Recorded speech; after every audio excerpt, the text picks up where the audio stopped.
En este análisis examinaremos en detalle cada uno de los destructores estelares y las naves capitales más grandes de la Armada de la República, desde el famoso destructor estelar clase Venator hasta sus parientes menos conocidos. Cuando la Armada de la República fue restablecida al inicio de las guerras clon, dependía principalmente de las naves de asalto clase Acclamators, que los caminoanos habían encargado como parte del proyecto del ejército clon, junto con varias naves capitales más pequeñas provenientes de las fuerzas judiciales y las fuerzas de seguridad planetaria. Sin embargo, a medida que avanzaba la guerra, la Armada comenzaba a utilizar clases de naves más grandes y poderosas. ¡Disparen simultáneamente!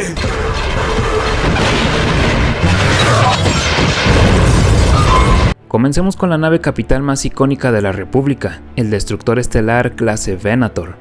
Diseñado por Lyra Blizzx para Quadrate Jars, el Venator fue técnicamente la segunda nave más antigua de la línea de destructores estelares, pero fue la primera en entrar en combate. Diseñado teniendo en cuenta las lecciones aprendidas del desempeño del Acclamator, el Venator fue desplegado por primera vez a finales del 22 antes de la batalla de Yavin, varios meses después del inicio de las guerras clon. A lo largo del conflicto, se construyeron miles de estas imponentes naves en mundos leales dedicados a la construcción naval, desde los grandes anillos artificiales de Quad hasta los astilleros Allen 6. Casi de inmediato, el Venator se convirtió en la columna vertebral de la Armada de la República, reemplazando al Acclamator como la nave principal de combate pesado. Desde finales del 22 antes de la batalla de Yavin en delante, casi todos los grupos de flotas de la Armada de la República se construyeron en torno a destructores estelares clase Venator. Las flotas pequeñas solían tener un solo Venator como nave insignia, mientras que la mayoría de las flotas se organizaban a su alrededor de líneas de 3 o 4 de estos destructores. El Venator fue diseñado tanto como nave de mando como portanaves estelares, con hangares enormes capaces de desplegar más casas estelares que cualquier otro destructor estelar. Aunque dependían más de las líneas de suministros que el Acclamator, fue una de las naves capitales más efectivas y utilizadas de toda la guerra. El Venator medía 1.137 metros de largo, 268 metros de alto y tenía una envergadura de 548 metros. Su sistema de propulsión consistía en 10 potentes motores iónicos, lo que le permitía alcanzar una aceleración máxima de 3000 G en el espacio abierto y una velocidad atmosférica de 975 km por hora. Estaba equipada con un hiperimpulsor de clase 1 con un alcance de 60.000 años luz. Su reactor principal de aniquilación de hipermateria proporcionaba la mayor parte de energía, apoyado por 2 reactores auxiliares. En cuanto al armamento, contaba con 8 enormes torretas de turboláseres pesado duales Devi 827, 2 turboláseres medianos, 4 lanzadores de torpedos de protones pesados, 52 cañones láser de defensa puntual, 6 proyectores de rayo tractor y en algunas variantes turboláseres ESPA. Podía transportar más de 420 cazas estelares, además de 2000 soldados clon, vehículos de asalto, transportes LAT y caminantes ATTE. Fue protagonista de casi todas las grandes batallas de la guerra, incluyendo Christophsis, Rylot, Boz Pity, Cato Nemoidia, Kashyyyk y la batalla de Coruscant. Durante la segunda mitad de la guerra, el Venator combatió junto a una de las naves capitales más subestimadas de Star Wars, su hermano mayor, el destructor estelar clase Victoria. Diseñado conjuntamente por Walex y Lyra Blizzx dentro del proyecto Iniciativa Victor, los destructores estelares clase Victoria fueron fabricados por Quadrate Jars y Rendil Stardrive. Las primeras naves de esta clase fueron desplegadas en el 20 antes de la batalla de Yavin, 6 meses antes de lo previsto, para detener una poderosa flota separatista que devastaba el núcleo interior. Estos primeros destructores estelares clase Victoria formaron la flota Victoria, comandada desde el destructor estelar Airlione, y lograron repeler con éxito la incursión separatista. Tras este exitoso debut, se encargaron muchos más destructores estelares clase Victoria, y verían un uso extensivo en la Armada de la República hasta el final de las guerras clon. Diseñado principalmente para el combate pesado nave contra nave, así como para el asalto planetario, la defensa planetaria y el apoyo a tropas terrestres, el Victoria era una de las naves capitales más excepcionalmente formidables. Complementaba muy bien al más popular Venator, ya que su enorme potencia de fuego combinaba perfectamente con las grandes alas de cazas del Venator. Aunque nunca fue tan popular como el Venator, el Victoria sí tuvo un uso extensivo durante la segunda mitad de las guerras clon, a menudo sirviendo como nave de mando. Sin embargo, el Victoria original estaba plagado de defectos y componentes defectuosos, lo que obligó a que la nave pasara por un rediseño menor hacia el final de la guerra. La nueva y mejorada clase Victoria 2 carecía de estos problemas y vio un uso extensivo durante los asedios del borde exterior, reemplazando en gran medida al Victoria 1. Analizaremos ambas clases de Victoria al mismo tiempo, ya que comparten muchas de las mismas características. Con 900 metros de longitud, el Victoria era en realidad más corto que el Venator, pero era más ancho y ligeramente más masivo. Se parecía más posteriormente al destructor estelar clase Imperial que al Venator, con un casco principal angular en forma de punta de flecha, un bulbo de reactor ventral y 2 fosas de hangares, 3 grandes motores en la popa y una pila de terrazas dorsales coronadas por una torre de mando con puente en forma de martillo. El diseño del Victoria se hacía único por un conjunto de enormes aletas de maniobra que recorrían sus costados y las grandes antenas que sobresalían del módulo del puente, pero en general se asemejaban mucho a un Imperial reducido. El destructor estelar clase Victoria estaba alimentado por un gran reactor interno de ionización solar, que sobresalía parcialmente a través del casco ventral posterior, así como un conjunto de celdas de energía de reserva. La nave era impulsada por 3 enormes motores iónicos principales y 4 motores iónicos auxiliares más pequeños, ubicados en la parte posterior. Los motores principales formaban una fila a lo largo de la popa, cada uno separado por un par de motores auxiliares. El Victoria 1 estaba propulsado por motores iónicos LF9 de Alderaan Royals Engineering, que resultaron ser el mayor defecto de la clase, ya que eran gravemente poco potentes, haciendo al Victoria 1 lento y reduciendo su maniobrabilidad. El Victoria 2 corrigió este defecto al reemplazar estos motores por unidades más avanzadas de Horch Kessel Drive, haciendo la nave más rápida y maniobrable. Ambas versiones del Victoria contaban con un hiperimpulsor rápido de clase 1, otorgándoles un alcance comparable al del Venator. Aunque el Victoria no podía aterrizar en superficies planetarias, sí era capaz de volar dentro de atmósferas, asistido por 2 pares de enormes aletas de maniobra atmosférica situadas a lo largo del costado de la popa. Estas aletas formaban un abultamiento distintivo cuando estaban cerradas y durante el vuelo atmosférico podían abrirse parcialmente para mejorar la aerodinámica del destructor estelar. El Victoria 1 operaba con una tripulación de 5.200 personas, 4.798 tripulantes y 402 artilleros, aunque podía funcionar con una tripulación mínima de apenas 1.785 personas. Además, podía transportar 2.040 soldados clon, 8.100 toneladas de carga y 4 años de consumibles. El Victoria 2 tenía mayores requisitos de tripulación, necesitando 6.107 personas en total, 5.881 tripulantes y 226 artilleros. La capacidad de tropas del Victory 2 se redujo a 1.600, aunque su capacidad de carga permaneció exactamente igual. Las cubiertas habitadas donde vivían y trabajaban estos tripulantes estaban distribuidas por toda la nave, aunque la mayoría se concentraba en las terrazas dorsales. Estas terrazas estaban coronadas por una torre de mando que contenía el puente.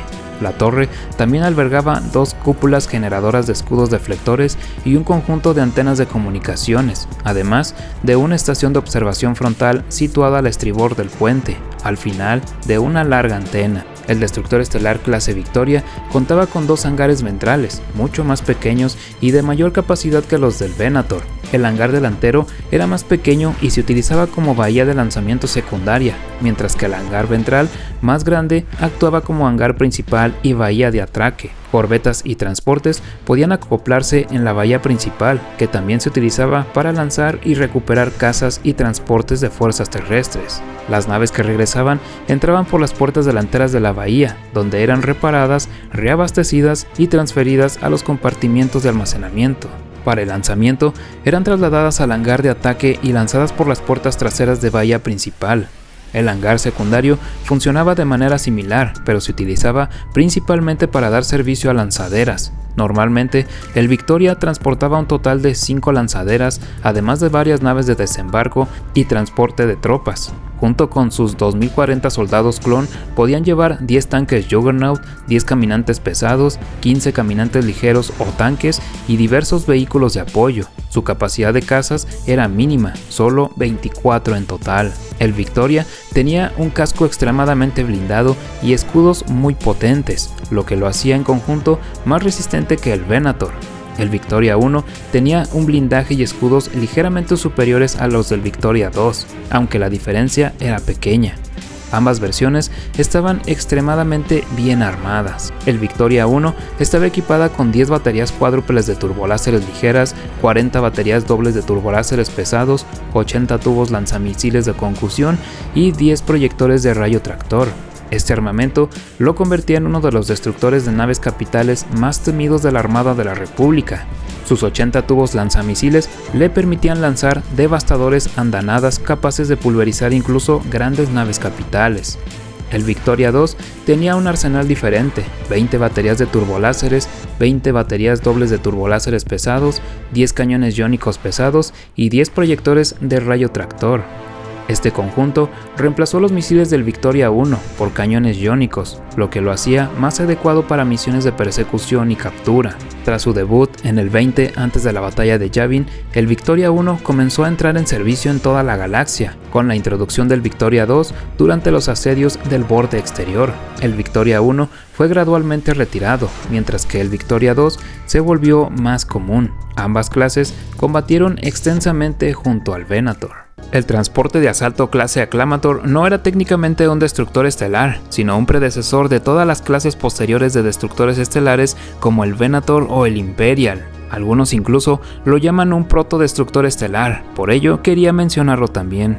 Su función principal era desplegar tropas, pero también podía enfrentarse a naves enemigas y fue usado por la República Galáctica al inicio de las guerras clon. El Acclamator aparece de forma destacada durante la batalla de Geonosis, así como al final del ataque de los clones, donde los clones se forman frente a varios Acclamators. A diferencia del Venator y del ISD, fue fabricado por Ratana Heavy Engineering y construido mucho antes de las guerras clon. Debido a su éxito en Geonosis, la República ordenó 1000 unidades más y las desplegó a lo largo de la galaxia para luchar contra la Confederación de Sistemas Independientes. Durante su servicio, atacaba sistemas fortificados y rompía bloqueos, con el objetivo de desembarcar tropas directamente en el campo de batalla. También fue una de las primeras naves en adoptar la forma de daga que influiría en todas las clases posteriores de destructores estelares. Esta forma permitía concentrar todo el poder de fuego en un frente estrecho, reduciendo su exposición y área superficial ante ataques enemigos. El Acclamator medía 752 metros de largo y 460 metros de ancho. Su casco inferior albergaba un gran hangar central de asalto capaz de desplegar un ejército completo de tropas y vehículos. La mayoría de alojamientos y áreas de barracones estaban en cubiertas superiores, mientras que el hangar inferior incluía rampas y elevadores para permitir que las tropas desembarcaran rápidamente y llegaran al campo de batalla. También estaba diseñado para aterrizar en terrenos difíciles, como desiertos, junglas o incluso sobre el agua.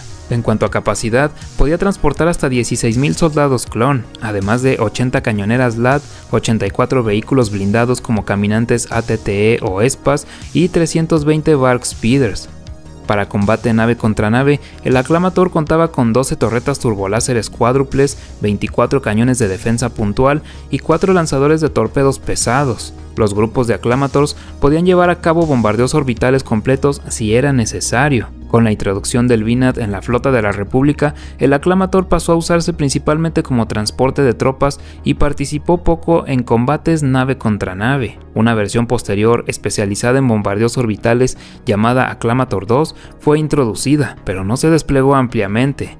Su legado es que fue el prototipo de destructor estelar y muchos de sus diseños influyeron en el Venator. Durante las últimas semanas de los asedios del borde exterior, comenzaron a aparecer destructores estelares nuevos y aún más grandes en las flotas de la República. Dos de estas naves fueron desarrolladas, el destructor estelar clase Imperator y la clase Tector. El Imperator, diseñado por Lyra Blisex y fabricado por Quadrate Jars, fue concebido como una versión más grande y formidable del Victoria. compartiendo muchos rasgos de diseño pero a mayor escala. Fue diseñado principalmente para el combate nave contra nave, asalto planetario y defensa planetaria, siendo utilizado con frecuencia como nave de mando.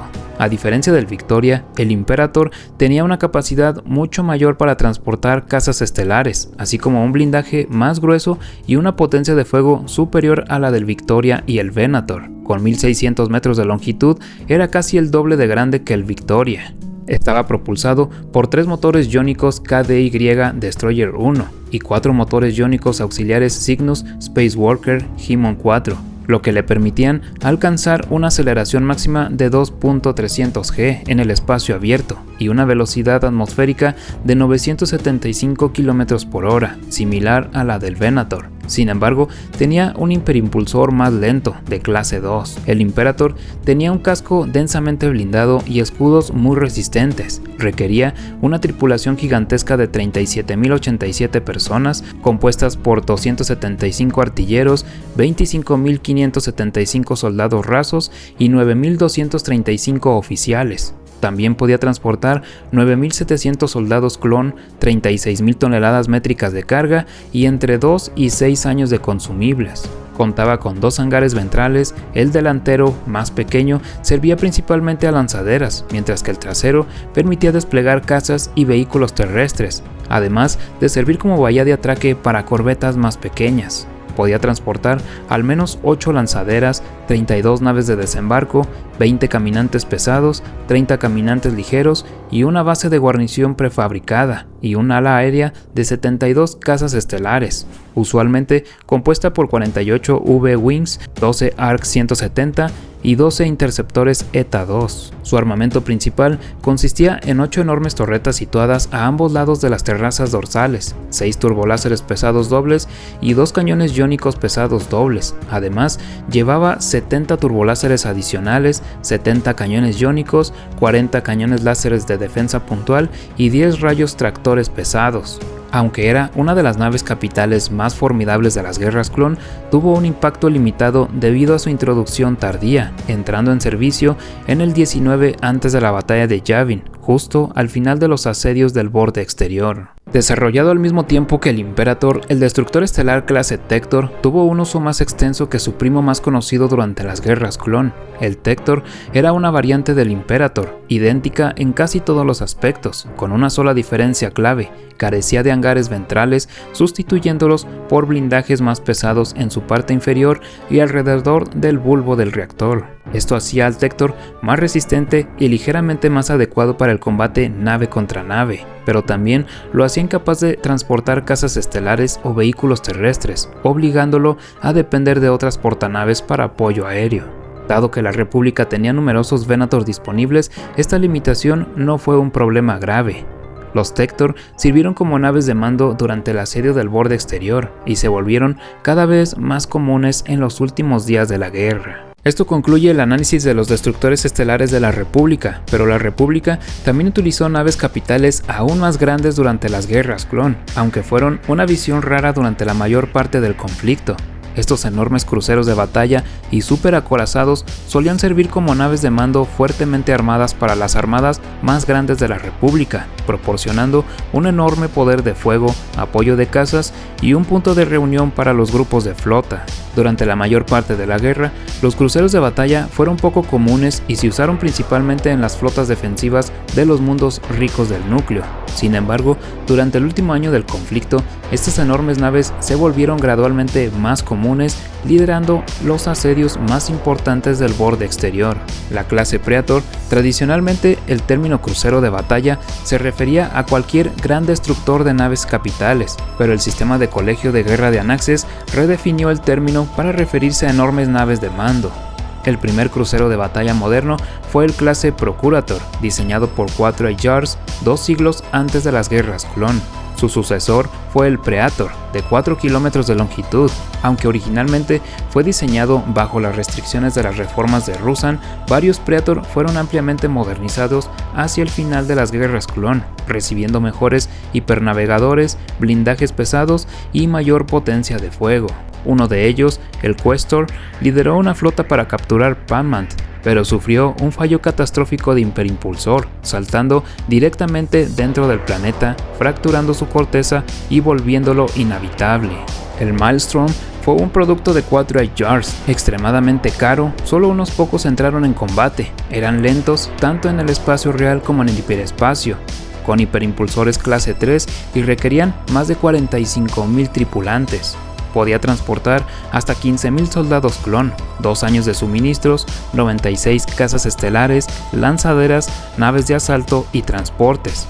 Su armamento era devastador, al menos 20 baterías de turboláseres pesados, 10 cañones iónicos acorazados, 20 cañones iónicos medianos, 30 tubos de torpedos de protones, 10 baterías cuádruples de misiles de concusión y numerosos rayos tractores. Los Mandator eran los superacorazados de la República, con una longitud de 8 kilómetros. Existieron dos versiones. El Mandator 1, diseñado bajo las limitaciones de las reformas de Rusan, tenían un armamento y una capacidad hiperespacial restringidas. Solo se construyeron 7 destinados a la defensa del núcleo. El Mandator 2, la versión mejorada, sin las restricciones legales, era la nave capital más poderosa de su tiempo, con una potencia de reactor de 773 septillones de vatios, blindajes extremos y armamentos masivos. Solo se construyeron 3, todos asignados a la defensa del núcleo galáctico. Y bueno, este es mi vistazo a los poderosos destructores estelares y naves más grandes de la Armada de la República. Pero ¿qué opinan? ¿Les gustaría ver también un video sobre las naves capitales separatistas? Cuéntanos todo eso y más en la sección de los comentarios. Y como siempre, muchas gracias por ver el video hasta el final y espero verlos en el próximo video. Que pasen un buen día, tarde o noche. Que la fuerza los acompañe.